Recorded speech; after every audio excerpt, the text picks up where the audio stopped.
Good Tuesday morning to you. I'm Eastern PA Weather Authority meteorologist Bobby Martrich. This is your outlook for May 13th, 2014. And we're going to have some showers this morning. There's a frontal boundary that's going to be situated to the northeast, and it's going to be slowly sinking to the southwest today.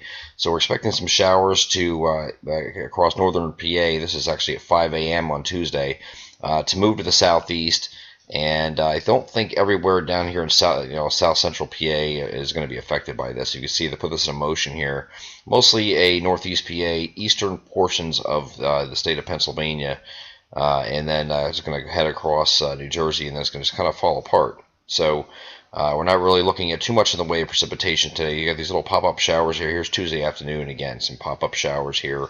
This is not going to be an all-day rain out today. We are listing a 40% chance of precipitation across our coverage area today, and that's just because we have this anywhere can have one of these pop-up showers. So that's anywhere in the coverage area. You got a little more concentrated earlier on in the morning here, again for northeast PA, and then kind of falling apart as it heads southeast, and then you have these pop-up showers the rest of the day. And then you have, as you get into Tuesday night, you have some more showers that are going to be hanging around here. The whole idea here is over the next couple of days here, you have a warm front that's, a backdoor cold front that's situated like this, and it's going to be moving down to the southwest. So you get places like New York City and points northeast. This is not going to be. It's going to be a day that's stuck in the 60s here. As this moves southwest here, I should say, it is going to move southwest, and as it moves southwest, it is going to you're going to have increasing clouds in this area here. So this area between the front and that I'm circling right here, you're expected to stay in the low to mid 70s. Okay, this area a little bit further west is going to be the mid to upper 70s, and that's going to be in this area right like this. So this is your mid to upper 70s area, and then you get even further to the west here, out by a place like Harrisburg, up by Williamsport, up by State College, and places like that, down to Baltimore and Washington, D.C., you're talking about low to mid 80s, and that's because this front is going to take its time moving to the southwest, and you'll be allowed to warm up in these areas here where the sun's out, and you get some substantial heating, kind of like we had on Monday. So that's the deal with this backdoor cold front. So we have these threat of showers, pop-up showers and thunderstorms, just because of that frontal boundary being in close proximity and propagating to the southwest. Looking at Thursday now, we're going to have this front is actually going to sag even further southwest. It's going to be sitting right about here. So these areas here to the northeast of it are going to be stuck in the 60s, and right around it we're probably maybe low 70s right here. But it's going to be a lot cooler than it has been over the last couple days, and that's because this front's going to be draped right across our area. So just some threat of showers again over our coverage area here. Nothing too heavy again. This is just going to be a cloudy day because the front's kind of right on top of us, with a threat of a shower just about any time, just a pop-up shower, but not a total washout. This front is actually going to move off to the northeast then as a warm front. So it's going to come down southwest, stall, and then head back northeast again. And as it does that, we think, and here's that warm front. You can see that here now, sitting right. The warm front is actually sitting up here in this area here like this, and is moving up to the north at this point, and this is attached to the low pressure system is sitting out here. So this is going to be the focus of what's going to happen over the next couple of days, especially as we get into Friday with some heavy rainfall. I'll show you that here in a second. This system here is going to move off to the northeast, and here's the low pressure system sitting right here. At this point on Thursday, this is Thursday afternoon, Thursday evening, you can see really not much going on across our coverage area here. So I do think you're going to have a mostly cloudy day on Thursday, a few peaks of sun, maybe a few showers early on, but I don't think it's going to be one of those days where it's going to, you're going to be stuck with the showers and thunderstorms all day. There's just a slight chance of early showers on Thursday. I think you get the mixed clouds and sun in the afternoon, and temperatures are going to rebound because you have a southwesterly flow now. So instead of being where areas that were stuck in the 60s on Wednesday are not going to go up into the upper 70s to near 80 degrees on Thursday. And then this cold front's going to move through here.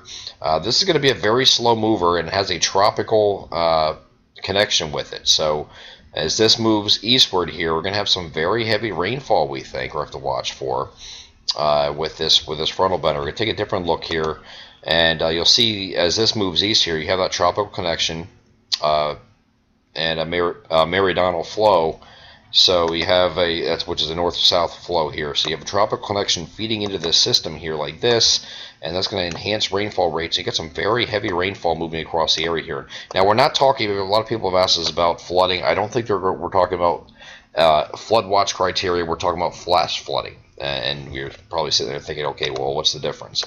Difference is flooding is something that's over a period of time. So you could have, like we had about 10 to 12 days ago, we had a system roll through as an upper level low, just kind of sat here, just dumped heavy rain, heavy rain, heavy rain, heavy rain over and over and over again, and it just didn't let up. It was over a couple days period where we had that rainfall. This is not going to be one of those situations. This is going to be a slow moving front, yes, but as this moves through here, you're going to have some very heavy rainfall rates along the frontal boundary. So we're talking more urbanized and local streams flash flooding. So which is an all at once. So kind of like you have a training of thunderstorms in the summertime, and you just get heavy rain, torrential rains falling. That's what we're expecting here on Friday. So not a prolonged event. We're looking at this is going to be moving out of here in less than 12 hours. So you get it moving in here. This is now showing Friday afternoon. I think it's going to be heaviest Friday afternoon, Friday evening, and then it's going to move off to the east here. Here's the previous frame. Here's Friday morning. Here's Friday afternoon. There's Friday evening. It's already starting off moving off to the northeast and cutting off. And then when you get to the overnight hours, it's already starting to clear here. So now this is one of the faster models here. There's some timing discrepancies among the models here. The GFS is a little bit slower, but you get to Saturday morning here, we're already cleared out. There will be another piece of energy that's going to rotate in through behind it here, and it's uncertain what this is going to do here. I think it stays pretty weak here. It's going to be act as a kicker to kick this front out here, and this frontal boundary, of course, is sitting right here, very easily able to be picked up here on this image here. But this little kicker is going to rotate through, and you may touch off a spotty shower here as we get into Saturday or later Saturday. And you can see just a spotty shower could pop up behind it. This is just that kicker energy, shortwave energy moving through behind the main frontal boundary. So winds are going to shift to the northwest, kind of like you have lake effect in the wintertime. It's kind of like that. We're not talking about any snow, however. We're talking about rain. So we'll keep on top of this as we get a little bit closer toward the end of the week. Of course, we're covering on the My Pocket Meteorologist Severe page, as we are now covering flooding as part of the severe criteria, despite the National Weather Service not considering that as part of a severe definition. We are going to cover that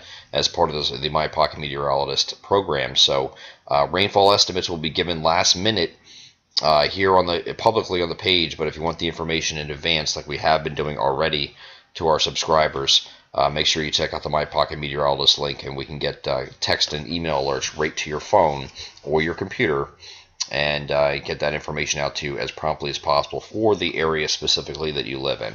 I'm Eastern PA Weather Authority meteorologist Bobby Marchich. That is your outlook for May 13th, 2014. Have a great Tuesday.